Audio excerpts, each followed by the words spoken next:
सबसे पहला बात मेरा नाम श्याम कुमार पांडे हुआ। मैं काली माता मंदिर रेड़मा में अभी वर्तमान में पुजारी हैं।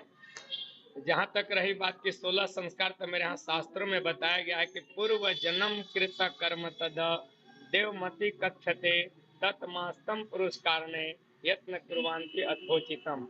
इस श्लोक का भाव है कि हमारे पूर्व जन्म के ही कर्म से नाना प्रकार के सुख दुख या जो भी हम इस संस्कार में बनते हैं, यह सब मेरा पूर्व जन्म का दिन होता है। तो जब सबसे पहला संस्कार है जन्म संस्कार। व्यक्ति पहले तो गर्भाधान हुआ कि गर्भ में हम आते हैं तो गर्भाधान संस्कार भी हुआ है कि जब हम गर्भ में आते हैं उसके लिए भी बहुत तरह के प्रक्रिया हैं जो वैदिक रीति रिवाज से हमें अपने दाम्पत्य जीवन में कैसे क्या करना है वो हमें आचार्यों के द्वारा बताया जाता है कि शुभ समय में ही हम गर्भाधान का काम करें। अब रहा बात की गर्भाधान से जो हम ऊपर चलते हैं तो जन्म का स्थान आता है, माने जन्म संस्कार। तो जब जन्म संस्कार आता है तो उसी में ये घरेलू कार्यक्रम में आता है कि जन्म संस्कार में एक छठी। तो छठी क्या है, तब सीधा सीधी बताया जाता है कि हमारे यहाँ छठे दिन पर, माने जन्म से छठवें दिन पर पुत्र आदि जो भी जन्म लिया हो शिशु, उसका क्या किया जाता है कि उस दिन हम सभी लोग वहां पर अशुभ समय अशौच में हो जाते हैं।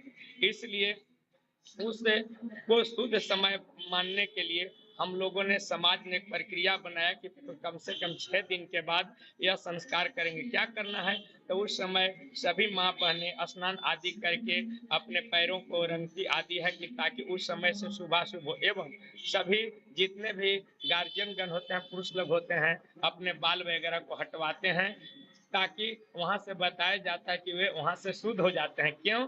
क्योंकि जब तक हम गर्भ से आते हैं और आने के बाद हम शूद्र के रूप में रहते हैं। इसलिए शूद्र मीन्स क्या कि आचरण हीना इति शूद्र, जो आचरण से हीन है वही शूद्र है। मतलब जो कोई संस्कार को हम नहीं जानते हैं, कोई आचरण को करना नहीं जानते हैं, तो हमें शूद्र कहा गया है।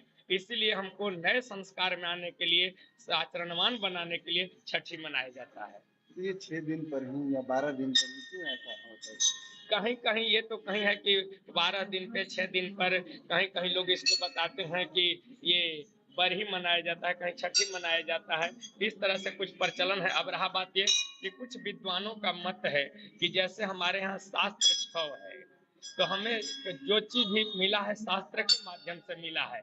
एक तो ये प्रक्रिया है कि हम शास्त्र के मुताबिक चलते हैं, इसलिए हमें जो है से इसे 6 दिन माना गया है। दूसरी का बात ये भी कहा गया है कि ये 6 दिन ही क्यों, तो बतलाया जाता है कि हर व्यक्ति को, जैसे हमारे यहाँ बताया गया कि 6 महीना में पुत्रों को पुत्री को इस सभी को जो है प्रौढ़ हो जाते हैं, ठीक उसी तरह से इसे 6 दिन जो है उसको निकाल लिया गया, लेकिन शास्त्रीय हिसाब किताब से उसे जो है 6 शास्त्र का यह प्रकरण है, शास्त्रीय विधि है, इसलिए उसको 6 दिन मानते हैं, जो हमारे कुछ विद्वानों का कहना है।